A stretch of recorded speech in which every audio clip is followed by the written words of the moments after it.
Hi, if you like the video, please remember to subscribe.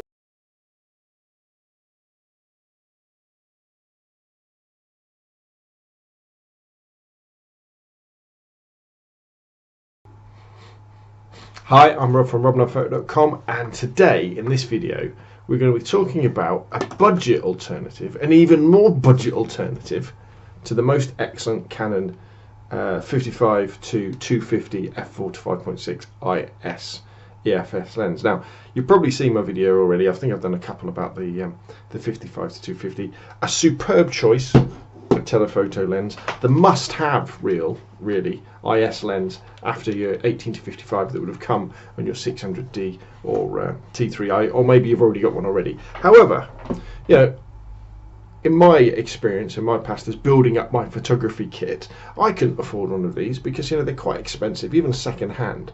And so there are really valid alternatives out there that cost a lot less and will still give you plenty of bang for your buck.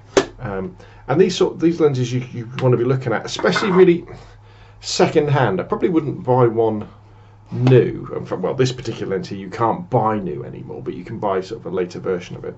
And this is the Canon Ef 100 to 300. He said, looking at it, what is it?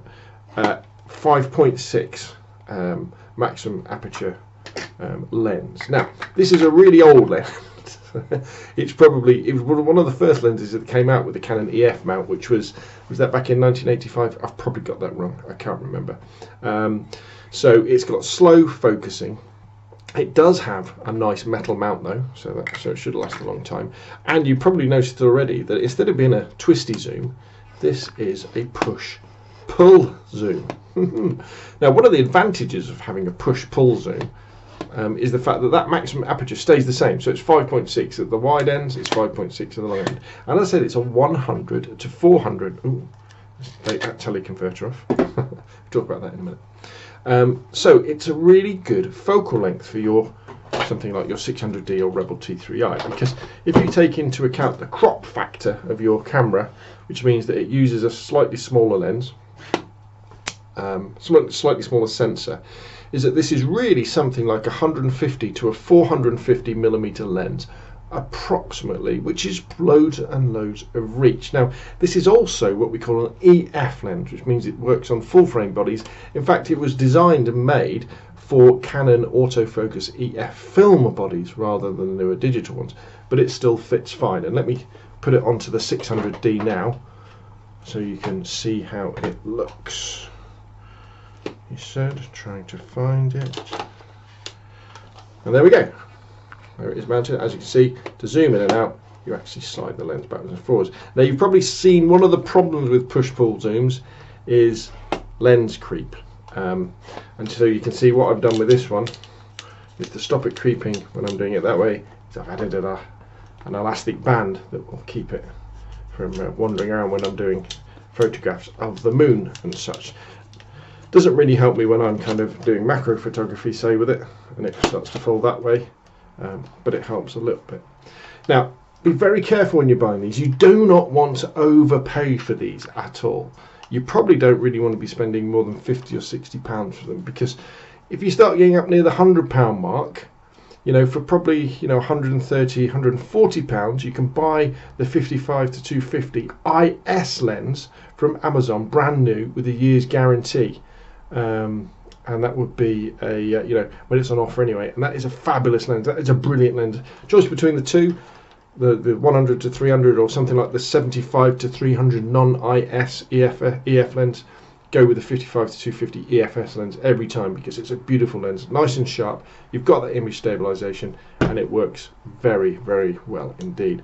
However, if you're on a really tight budget and you see one of these lenses pop up, one of the things I would say is have a go, pick one up cheap, and then play with your camera, because one of the big advantages of this type of lens with these new cameras is the fact that because you can run at high ISOs, we can run at 800, we can run at 1600, we can run at 3200, we can keep our shutter speed very, very fast, which means that we don't suffer from camera shake and we don't suffer from subject blur, even if we're doing things like sports or for motorsports photography. So they can be a really good solution.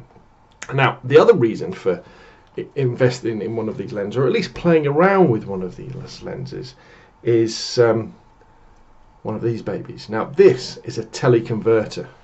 It's not a Canon Tele Converter, so it's very, very cheap. This is a Jessop's one that I picked up from the car boot sale for about £5. I think they go for a little bit more, but again, you can pick them up reasonably well on eBay and the like. What it is, it's like a little magnifying lens in there, and that goes in between the lens and the body and doubles the focal length of the lens.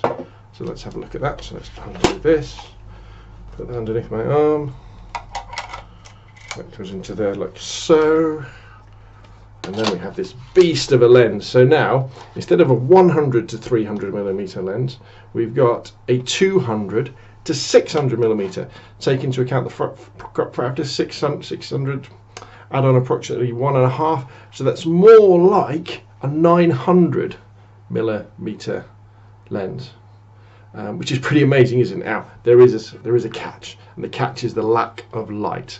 By putting this telephoto converter on, you're cutting out 2 stops of light, I think it is. So where we were shooting at 400, we'll now be shooting at 800, 1600 ISO. But again, with these new cameras, they've got fantastic high ISO performance, so it doesn't really matter. Also, you're losing a little bit of softness because you're introducing another lens element down here. But you know, what a great option if you're into wildlife photography, bird photography, something like that, where you need that extra focal length for £100, maybe a couple of $100. You could have a solution that gives you massive focal length and massive reach. Okay, the quality isn't going to be absolutely amazing, but it's going to be good enough for most situations shooting on sunny days. So there we go, the 100 to 300, and a good budget alternative to the 55 to 250, and couple it with a nice cheap teleconverter, and you've got a lot of reach for not a lot of money. My name's Rob from robnunphoto.com. You can always contact me, email me, scalestudio@gmail.com. Thanks for watching.